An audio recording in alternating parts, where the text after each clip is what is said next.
What's up, everybody? Friends, family, one or two people on the internet who might see this one day.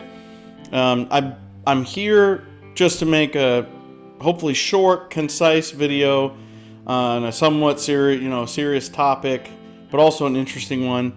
And I think I need to get everybody on the same page and keep you guys focused. So, all right. Hopefully, this is a better situation for my ex-military type, police type, boomer type people who might, at the very thought of this conversation, call woke and run away. I am not. I have guns, okay? So stick around and listen to me. And I got something else for all my Zoomers who get bored real easily. Here's some, kinetic sand carving or something like that. So, okay. So hopefully that's better. So I guess let's get back to it. All right. Seriously, though, I can't keep the sand going on the entire time. I mean, that would be cool and all, but it's probably going to get me copyrighted and the video will be taken down. And then the 3 or 4 people I actually intend on seeing this video won't be able to see it. So ultimately, I have a question for you. What do you know about Pat Tillman? Well, I'll tell you everything that I know. And I think that for some of you will be surprised. Some of you don't know enough to, it probably won't be surprising, but maybe informative. And then there's a whole array of people inside there. I'm not gonna make any cuts, so I might stumble over some words sometimes, but just give me a break. I don't have dates or any of that stuff, but I'm gonna put links in the description to most of the information where you can find these things, so you can verify, fact check, whatever the case is. But there's some pretty crazy stuff in here, and I'm just gonna off the cuff it just to get it off my chest because, I'll explain to you here in a minute. But here is the story of Pat Tillman in a roundabout way. Now, during the Super Bowl, the NFL and the Army had this big propaganda commercial about Pat Tillman's scholarship and all of this, great American hero, and you can be one too, that kind of stuff.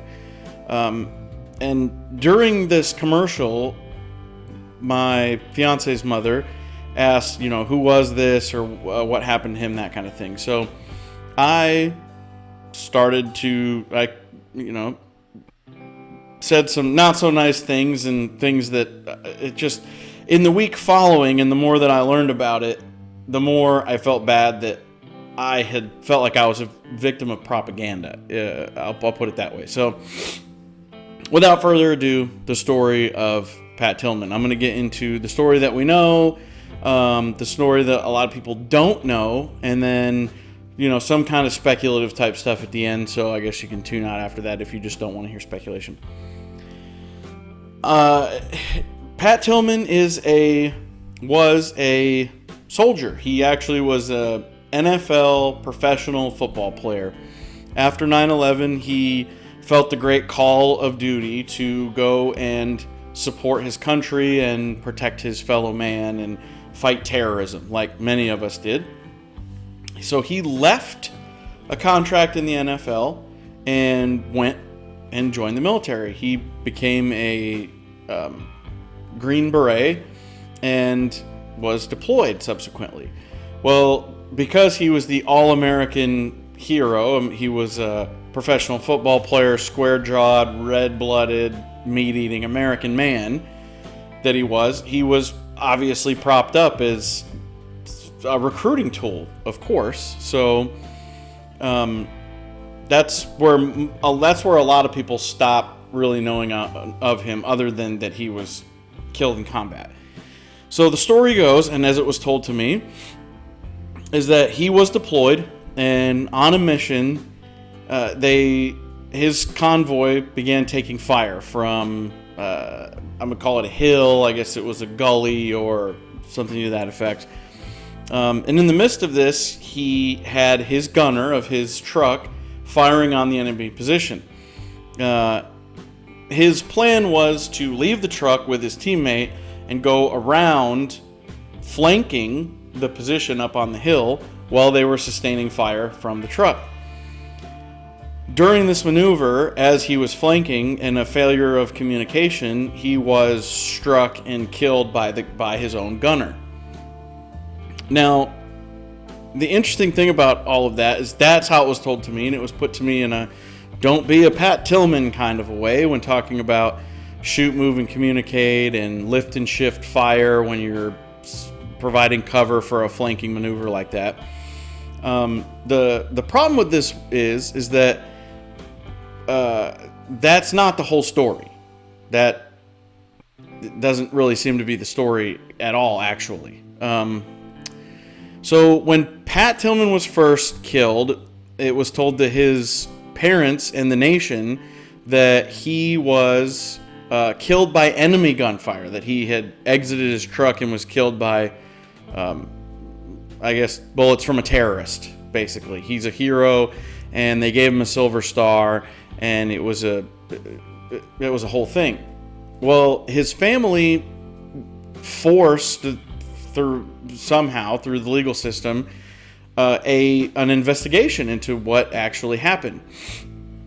So remember, they need this recruiting tool. The military needs this recruiting tool, and they don't want negative publicity as much as possible during a time when the war effort was floundering at best. So the family actually goes and gets this investigation done, and after some investigation and some very crazy stuff comes out, the military says, hey, look, in all reality, he was killed by friendly fire. And then they tell the story that I just told you.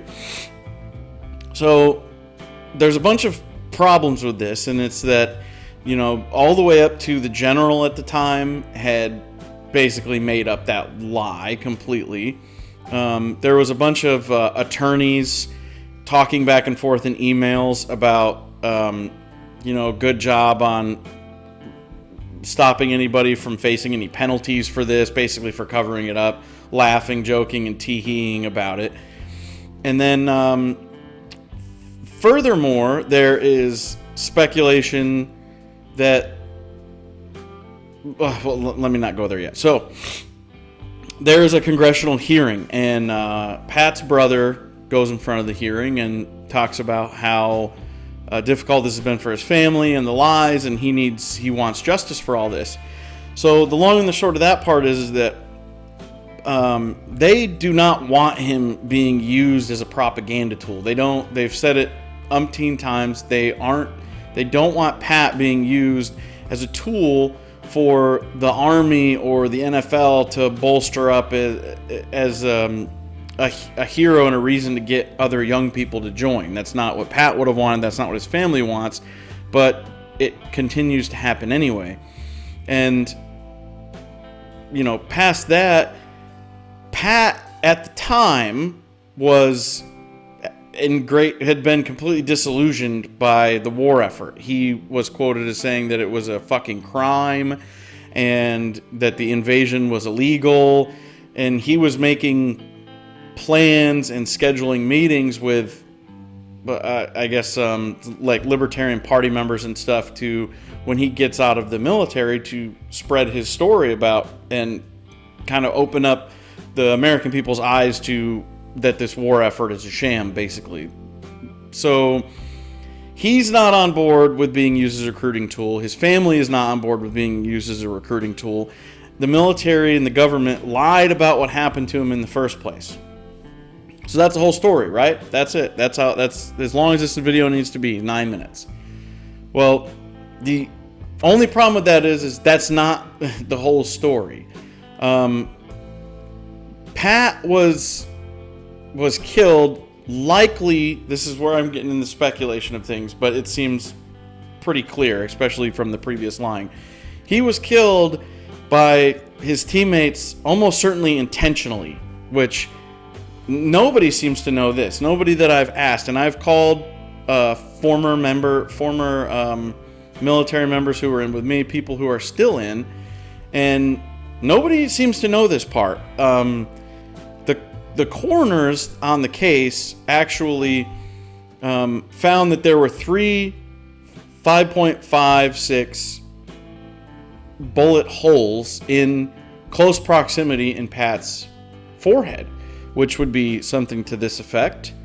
And if you don't know much about firearms or distances, speeds, anything like that, you don't need to know all that, except for to say that a current M4 used by the military has a 3-round burst function. They got rid of automatic for regular squad weapons a long time ago because people were just firing M16s into the woods and wasting tons of ammunition and not actually hitting anything. So they reduced the number of rounds that a person could fire with a single trigger pull so that people aren't just blasting their rounds away, even though you can still do that. It just takes you several trigger pulls, but you can still burn through a 30-round magazine in several seconds. So the whole problem with that is that in the official military report, they basically make it sound like he was up a hill 100 yards away from the gunner that shot him, and the guy couldn't have known, and it was just purely accident. He was hit by a bullet, whatever the case may be.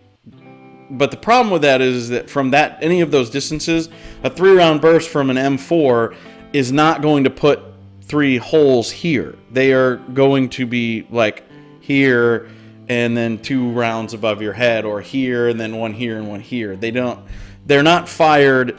They're fired and they spread out as they go along. So basically the coroner's report says that it would have been 10 yards or less distance away, which doesn't really lend itself to regular friendly fire. That really seems like a murder or assassination of some kind. So the even bigger problems with it are that in their cover-up, they immediately burned his belongings and his uniform. So there was no evidence there. They didn't send any of that back home. Not only that, parts of his body were also apparently burned at the location. So only part of his body was returned home, which is very strange.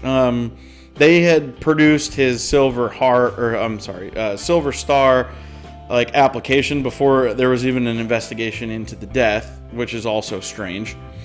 So there's a lot more just shady stuff that, like I say, I'll have in the links. But the whole thing is that this is really more of like me trying to shed, just feeling guilty and horrible about being fed a story that I then carried on for years and years and years and still tell people that's not even true. And think about how many times in your life you could be doing that. You could be carrying on a belief or a story or, an entire idea about somebody or something that may not be true at all. But if something's told you convincingly enough or told to you in a way that makes you feel like you're right, then that just sticks with you. Those kind of things, they stick with you, and you can continue to spread just blatant lies, and in this case, propaganda. And when I saw after I realized that the NFL commercial, that they're still using this man for propaganda, who was not interested in being used for propaganda. His family isn't interested. And then the military lied and covered up his death. Even if you don't speculate any further on his death and you take what they said to be true, they still covered up his death and lied to the family. They burned his belongings and part of his body. They completely wrecked the crime scene and covered it up, which is, he should not be on an NFL commercial being used as a recruiting tool. It is disgusting, and I hate it. And I plan on sending this video to the people that were at the party and a couple of other people who may not know any better. Maybe they won't care, but maybe they will.